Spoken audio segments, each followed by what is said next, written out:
Free your mind now. Be part of People's Pan-African Parliament, the Pan-African Pyramid Debate with your speaker, Andrew Irumba Katusabe. Instead of talking about politics now, forget about that. Today, as a Pan-Africanist, let's not talk only politics. We talk of opportunity in our region. Opportunities. Like opportunity means the development in Pan-Africa. And you will find the youth of today, everybody will tell you, if you name of politics, they say politics is this and that and that, but this whole world is a problem. Everywhere today, things have changed. Corona, this pandemic brought a lot of, I think, change in the world. Plus, this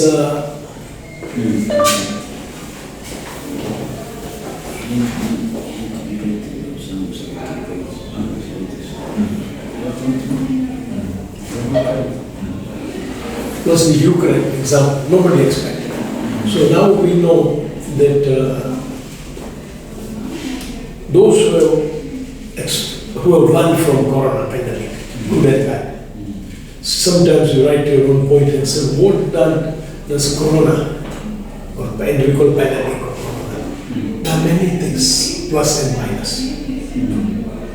And people thought Corona is now going to go away, but you've seen other and other diseases. Let's not be who sprayed it, what Chinese did, what America did, forget about it. I would advise you that only focus on Pan-Africanism about what African countries can do for our region, market, become partners. You know, you have to make lists. I have said you many times that very good speakers are local in Africa, many good motivators African made that what Africa have. There is, you will get from many African successful people.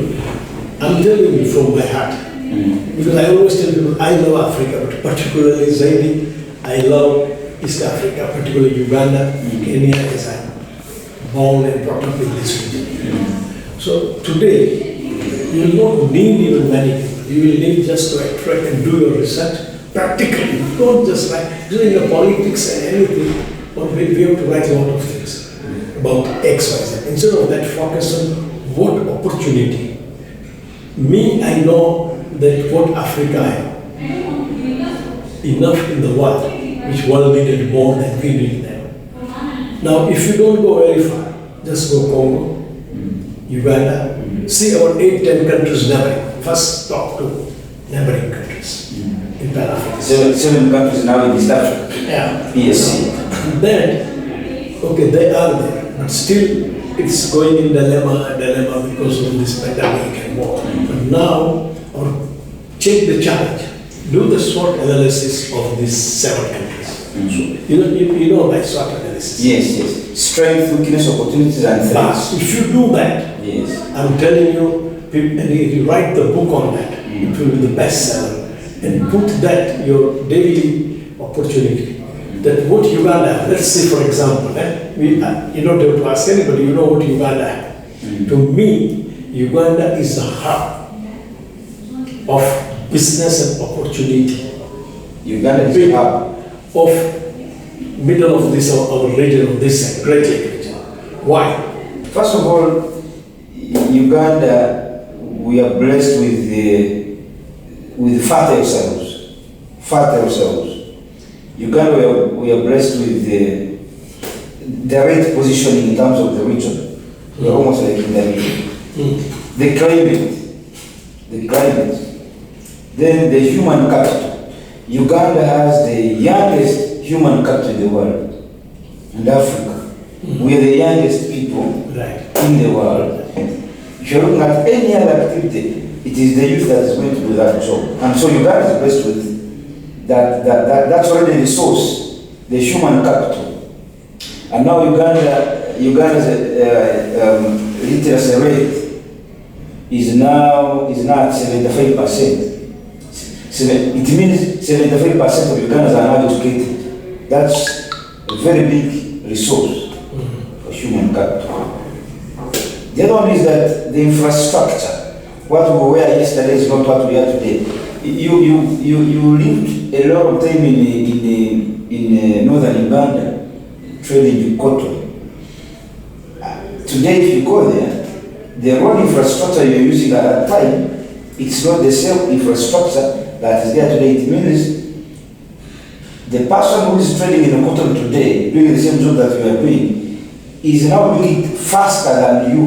Because for you to spend like 5 hours on the road to go to where you want to sell your cotton or whatever it is. But now, this same trader can spend 30 minutes to reach where he wants to go. I know many companies out there, ginger soda, whatever, biscuits, they import ginger powder from abroad. This country here became a lot of ginger, lot of garlic. Garlic is the best medical plant.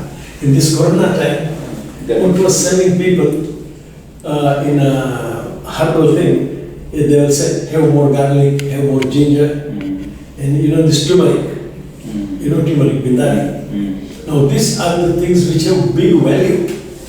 And once you grow in more and bring the process it here, these are all medical and daily people need to use daily in their food. It's not a luxury food, it's essential for your health. So in Uganda, can grow much more. It needs the right training and many things in agriculture practice. So that is I always will feel if what we should do first in Uganda, I say. Because that will keep farmers busy. This migration from the small village to city, decongest the city, because if they have the income there, they don't want to come to cities. But for that, only as you are telling, you need to facilitate. And I don't think any European countries or India, anybody will say no to agriculture development project or agriculture, wedding project. We have to tell people we have this. And let people as either cooperative or some youth coming together, the group. Learn one thing in a Google or chat. Why India today has big food supply. Before Uganda was also, India was importing more. Now you've got India has a lot of excess of milk or food. They are not exporting. Yeah, they are instead of importing, they are exporting. And even if you read in Gujarat, one day there's a size on the coastal side, in the river irrigation and solar power. So the role model in agriculture, I know in India might take more interest. Many countries, but India has a first role model, which made a lot of youth also to come and market their farming product. So farmers grow more when they see the good market and the fast volume. So I would say you should do that homework. The whole of these 7 countries can do same. Because the whole world need the food in time to come right now. My word, there will be a lot of food shortage in the world in all coming years. Too much shortage, not later. So I would really tell you that think of agriculture. In many ways, I have given you ginger, turmeric, same our chilies. There's many kinds of chilies. Some are very high market. And once they extract oil from chili or anything, that small bottles, that value is 10 times more. So people will come. No investors will say no if they know there is opportunity, there is a market. And there is raw material, not market. First raw material, market is big. We don't have to think of marketing. We have to grab that opportunity of our Ugandan product. It's a medical product, many, for immune boosters. These are all immune boosters for cancer, for any disease. These products, like aloe vera, like moringa, and all this ginger, they help a lot of things. It will bring a quality health also. This is what I feel myself after when I'm talking about Uganda. But overall, something like can grow other in countries like coastal products, Mombasa side, all that. They can have a lot of coconuts and other kind of climate, other things. Different kind of fruits. But Uganda is number one in pineapple. I mean, very good quality pineapple. Am I wrong? So the idea I was saying, I don't want to go in politics or good. Yes, for investment we need a good infrastructure. Health problem is there in Africa or in the world today. So how to people get more healthy? So that is why when they're idle or there is no anything to do, then they are being drugged again to control drugs in our Africa. Everywhere, drugs, children, I mean youth. So all if there are many busy people, idle people will go and do this drugs and whatever. But if we keep them busy by industrializing this country, because today I was reading very well that what our president was talking about, bring more industries, and he's making some 20 industrial parks, something like that. So this is the right thing, but we should now have in our plate to tell people. And government then have the policy more and more focusing in according to the districts where what grows where. Remember? Like passion fruits also this side. And people want today, people like fresh fruit juices, not editing chemicals inside. People are nowadays afraid of having chemical things to us. In many things, rice can be grown here more, upland rice. Why we should import rice and everything to eat from outside when we can grow it? Why are we importing rice when we can? We have many things. I'm giving you an example of rice, like sugar, we are now excess. It's a good sign. But many things, rice can be grown here or not. I don't know about statistics. But there are two types of rice it can grow. Cassava we don't want to talk about, it is a plant. So if this agriculture people or research, everything is possible here. We might have to import, but not much. Fish, I was telling people, but they say nowadays fish are dying, there is not much fish. Otherwise, many lakes here. Even if not for export, at least for food, instead of importing. Like in Kenya, they are importing fish from China. You got me? So idea is that how can our people also be healthy, our population be healthy, our education system also. I read every day education is becoming expensive now in East Africa, which is bad. Education is a key foundation. Today with the new technology, am I wrong? See, we think of 20 years, future, whatever, new generation in classes, from primary to high level. So a population is growing. So today, I am thinking myself, then you talk about whole Africa later on. First charity begins from home. Am I wrong? No. So if our home is safe, and never first change your community, your little home there. Yeah. Your community, look at Uganda, then you can look at Africa. And see, fine, we have the system here.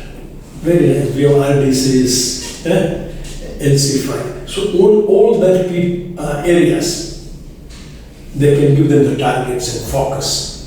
And also put their ideas together. Yes, in our area, so every LCs or civil public, government people should say, why can't we focus on this? Everybody the target. How many now? I'm not very much expert, but we have how many? These RDCs and all these places in Uganda. Maybe so many.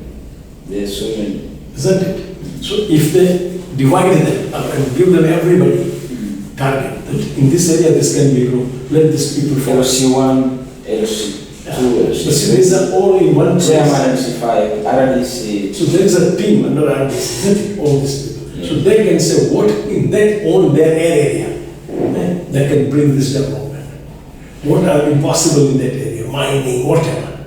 So everything in Uganda, if it is a task has been divided, and form a task force committee of this area. They first one during COVID-19. Yeah. COVID-19 task force. Yeah. Now they should form a task force for development. Yeah, and task force. Yeah. In development also different subject, agriculture, whatever, education, medical. I remember we had a task force committee when I was here 20 years back. Some people came from outside, from Japan, and they were doing task force committee. I was one part of task force with Uganda. I mean, you know, when we were here with development, with that time, was Maggie Kigozi and all that. So, you know, Uganda investment, you know. So we had formed that pass. But now give the target to every, say for eastern side, northern, central, you know. Now there are many districts here or county. In Kenya they call counties. Counties, yeah, they are districts, they are constituencies. Yeah, so this is where focus should be. And then you know all of them, have conferences with them. Because some areas very good in a cotton, others in different, don't you think? And facilitate that what are they do the SWOT analysis of every place.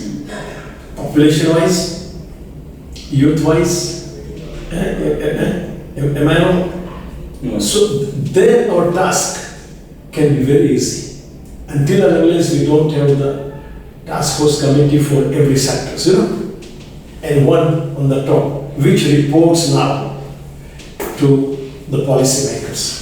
See, parliament, what is the role of parliament and MPs, example, politics, is to seek development, income, or GDP. So they are being elected there to be eyes of the people for what is the opportunities and what are the, how we can be developed. So you have to give target to also this, our MPs, LCs, you know, that let them make their own place first a role model. Everybody should say, you know, I have done my place very good. So people learn from these role models, don't you think? It can be possible if you give people the target and opportunity, the revenue will go in their own county. How to grow more revenue with the resources which Mother Nature has provided us, free. But today people do not want to dig. Forget about digging, new technology of farming, machineries, the equipments are there. One good I had in my mind, I forgot, because you know when I wanted to meet you, that's why I was buying these newspapers, not going on listening to that, many things that accident like this. I was separating what are the best things people are talking about. I know that. So you as now, Irumba, start finding the best positive part of Uganda. The youth, or don't for weakness, for your knowledge we can put it. That these are the weaknesses, how to bring it and solution for it. Forget about all the type of things what we were doing before yourself, you know. Be broad in the proper side. Let's not be too much selfish, be the reality. Not to give the stories to make money. We should talk what is practical possibility in the ground. And what I'm telling you, nothing is impossible.